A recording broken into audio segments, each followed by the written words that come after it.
Hi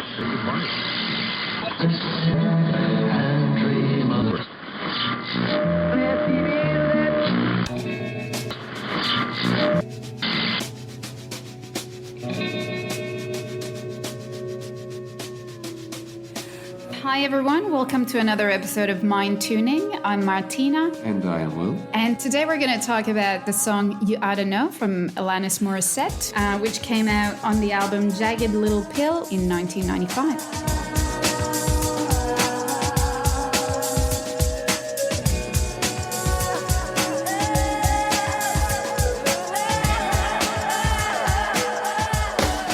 I suppose I was first aware of this song because it was a radio hit. It was everywhere. And then I looked a little bit further into the lyrics, and you get this sense of someone who says that they want nothing but the best for this person. But I can't help but think, and I suspect the average listener would also suspect, that when we listen to this, we doubt the sincerity of that message. It seems to be a little bit sarcastic or bitter, or as though Alanis was in her basement sticking pins into a voodoo doll kind of situation. What do you think, Martina? No, absolutely. I think there's little doubt in anyone's mind that this one sentence is very sarcastic. In fact, the entire song is very aggressive and angry, and she doesn't hide the fact that she was hurt, that she's bitter, that she's resentful. And yeah, that's the thing about this song. I think from the start, from the get-go, you know exactly where this is going. And unlike other songs maybe that we've explored, I can't see this song changing in meaning if you change the music or if it was covered even acoustically with a very mellow melody. There is no ambiguity in the message, I think. I want you to know that I'm happy for you. I wish nothing but the best for you both. I know the version. It's such a tortured exercise to analyze this song, because we saw the documentary about Alanis a year ago, and we learned that a lot of the poetics around this song are concerned with something that she was dissatisfied with regarding a relationship that she had with someone when she was underage, right? And so there's elements of sexual abuse here. And so we can speak about this in terms of the mental effect of a dissatisfied relationship, but there's something actually more going on here, which is about abuse. But I wonder if she regarded that as sexual abuse already when she wrote the song. A lot of times when a young woman or a young man is in a relationship with an older person and there is that power imbalance, there is what is later on considered as sexual abuse, but at the time, the victim of the sexual abuse may not consider it sexual abuse, may not be aware of how inappropriate this relationship is. Right. And so I wonder if when she wrote that song, she still regarded that relationship as a normal relationship from which she had hoped something would grow. Right. So there is a lyric not long after the introduction where she says, "'Cause the love that you gave me, that we made, wasn't able to make it enough for you." To be open-wide. To be open-wide, right.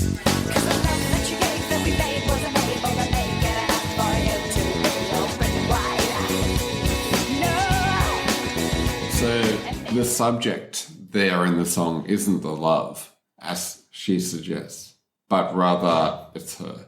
And the suggestion is that she was not enough. You're right. What you said is what she realized then and when she wrote the song is that what wasn't enough was her for this other person. And later on, or rather early on, she goes on to say, an older version of me? Is she perverted like me?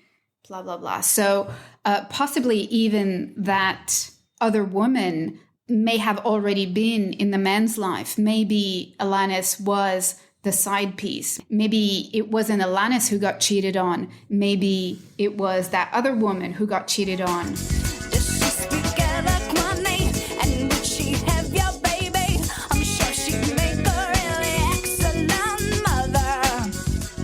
So are you suggesting then that part of the commentary in this song is not from Alanis's point of being the victim, but rather that Alanis is also speaking for the other woman in this, let's say, 3-part relationship? Possibly. I think beyond that, all she's saying is that the man is a scumbag and cheated on both of them, lied to both of them. But really, I think Alanis is only speaking for her own experience and her own feelings. Yeah, right. But also just aware that this other woman was also possibly betrayed in this whole thing. And every time you speak her name, don't you know how you told me you hope the world till you die, but you're still alive. And If I can then speak to possibly the solitude that we experience, the way that we are sometimes isolated when we're experiencing those most adverse mental health moments. And in the song, when Alanis sings, "And I'm here to remind you of the mess you left when you went away, it's not fair to deny me of the cross that I bear that you gave to me, and you ought to know." There's so much within that paragraph to unpack. Firstly, I think the mess is her, and she would not deny that the mess is her. And she's bearing this cross, which is a reference to the crucifixion and how she is dying, or at least feeling like she's dying, on behalf of someone else's sins. And there's also a lot of commentary here around how she doesn't feel like she has a voice because she's been afflicted by something and she feels like that the other person in the relationship ought to know. I think rather than a reference to Jesus, it's more of reference to the Scarlet Letter. She's the bad woman because she was not the wife. She was the mistress. And of course, religion, society will blame the mistress and not the man for being unfaithful. So she's left with this Scarlet Letter. She's left with this burden of being the mistress and being rejected and not having the love or the man or the relationship that she wanted. And so it's not fair for him to deny her this relationship, this love. But is she not also being denied the voice? She's Yes. being denied the capacity to be outspoken against the denial of the Yes. relationship. Yes. Absolutely. And this is why she needs to scream it now. This is why the song. She needs to yell it out. She needs to get it out. And I'm here to remind you of the mess you left when you went away. It's not fair to deny me of the cross I bear that you gave to me. You ought to know. This spoke to me so much. I became an Alanis Morrisette fan later. I would say probably late teens, early 20s. So that would be, A few years ago, listeners. just last week only. I was 19 still. And I was quite an angry teenager. And so I can't imagine it. And this amazing woman singing angrily her emotions. I loved it. It spoke to me and I wanted to scream out my anger as well. And so this song gave me that opportunity. I had not been cheated on by then, but this kind of anger you've felt from anyone who's wronged you. It doesn't matter, It doesn't have to be love. It can be in friendship, family, at work, at school, at any situation. And then you just want to scream out your anger. It's important to let it out. And it's quite therapeutic. It's quite cathartic to yell out your emotions and your anger. And this song was perfect for that. It just made you feel so much better after.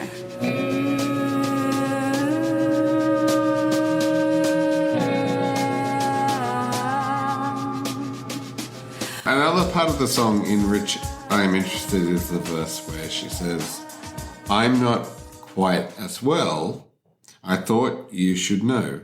Did you forget about me, Mr. Duplicity?" And so this is duplicity as dishonesty. We get a sense that Alanis has taken this guy on his word, and his word has not been true, and she's upset about that. We've all been in this situation where we have trusted someone, what they have said, and then we feel slighted when the verbal contract has not held. So we feel like we have no recourse for just establishing that we're not crazy for believing a certain thing rather than another. And so we're left in this situation where we wonder whether we have misinterpreted, whether we've overinterpreted, whether we have created or constructed our own reality, which is distinct or separate from the objective reality that everyone else lives in, ignoring the fact that everyone else is living their own constructed or distinct or created reality as well. And so is this nevertheless part of the appeal of this song, is that it's all about how perspectival and how biased we all are, and how we look at these kinds of moments in burgeoning relationships as being binding, even though they are not, and that's no one's fault. It's interesting. Yeah, I like that you bring this up because I never delved into this self-doubt, revisiting what was done and said from this song. I always only focused on the letting it out, screaming it out, letting the anger out. But you're absolutely right. And if we go back to an earlier verse, she says, "Does she know how you told me you'd hold me until you died? Well, you're still alive." So it's this, it's exactly what you're saying is, did I misconstrue those words, or did I imagine those feelings? But then maybe I didn't, because you did say, you did make promises, and now you're with this other woman. I do remember when this song first hit the radio airwaves, and it sounded quite desperate. So at the time I was very late teens, and I found this song to be quite lame as a result. Like I found its desperation to be quite lame. But I think in the ensuing years, I recognized that its vulnerability was really consistent with a lot of music that I love. And then even though I wasn't necessarily backtracking through a lot of Alanis's previous works, I recognized that this song and this album was not inconsistent with a lot of music that I liked, and for the same reasons. Yeah, and as a young woman, for me, there weren't mainstream artists, female mainstream artists, with that kind of anger and that kind of message. Yep. And it was brand new, it was refreshing, and I think it resonated with a lot of women, young and old, who had been wanting to scream out their anger about everything, not just about relationship. And Alanis, as you said so eloquently, being on the airwaves, on mainstream radio and MTV, and not being shunned for being overly reactive woman. It was celebrated. That music was celebrated, and it was incredibly refreshing. Every time I scratch my nails down someone else's back, I hope you feel it. Well, can you feel it? Well, I'm here. I think about around that time, and I was listening to a lot of music which had female singers, singer-songwriters, and so Bikini Kill, Hole, L7, Babes in Toyland, all of these very strong female front people for bands. And they would be singing about issues which were affecting them day to day. And it was never a sense of these vulnerable women. It was more, okay, so they're discussing day-to-day issues affecting them in an abstract way, in the same way that men were. And quite often you would see that, whether it was Kurt Cobain or Eddie Vedder or Chris Cornell, their characterizations of the day-to-day was being portrayed as being quite abstract and clever and genius. Whereas the female impression of it was being portrayed as very straightforward and manic and desperate. Hysterical. Yeah. All of these things. Yeah. And all these bands and women that you just mentioned never quite made it to mainstream. We're always underground. And more power to them, because they, as a result, they probably never had to compromise on the quality of their music and their lyrics. And I think you mentioned Hole, and Hole, to become mainstream, had to tone it down several notches. And what took her to mainstream radio and... her being a whole band. Maybe we'll edit that out. But it's important not to characterize Hole as a as Courtney Love. Yeah. No, that's Yeah. right. You're right. Hole being a whole band. I understand what you're saying now. Sorry. Absolutely. Hole as a band and not just as Courtney Love. But yeah, they had to tone it down several notches and get that clean music production, to make it sound nice and poppy. And when I say poppy, I mean as in pop. No, well, they did become pop. Because otherwise she was not going to make it mainstream. And so Alanis making it mainstream, because it's a very male-dominated, they are very male-dominated industries. These men producers and men studio executives and men whatever hear this and probably see themselves a little too much in those songs and are like, no, we're not going to give a voice to this hysterical, angry woman. So that's how even more surprising it is that this came out, that this made it to mainstream radio stations, music, TV channels, and really struck a chord with generations of women. There was a slap in the face, how quickly I was replaced, and I thinking of me when you... And so in terms of mental health, what does this give a voice to? It's a voice if you feel marginalized. Would you agree? Absolutely. Yeah. It's a voice to... if you feel unheard. There's a lot of lyrics in the song which suggest I'm worthy of having this kind of voice and you need to hear this, and it would be just if you would hear how I feel. Yes. And this came out in 1995, which nearly 30 years ago now. But in today's parlance, people are being ghosted all the time, and people are not giving the opportunity to tell the other party how they feel, how they hurt. Yeah, I like to think that this song is a contestation to narcissism. For the narcissist who doesn't have to ever acknowledge the way in which they can abuse their structural position. And Alanis is representative of the person who is fighting for representation, a voice. Yeah, and when it comes out that strongly, you can suspect that there's a lot that's been building up for a long time. It's not just this one single event. There's a lot of anger that's been building up, where she felt wronged, where she felt unheard, disrespected. And so, and this is all coming out in that one song. Yeah, I remember when this song came out, and I was into a lot more abstract pop songs like Nirvana, like Sonic Youth, and I wasn't as into Alanis. But this song has had such a resonance beyond its era. I think Alanis has tapped into something which is much more communicable and therefore much more universal regarding the human condition.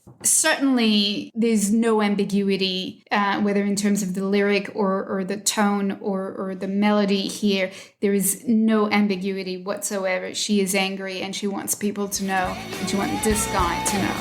It's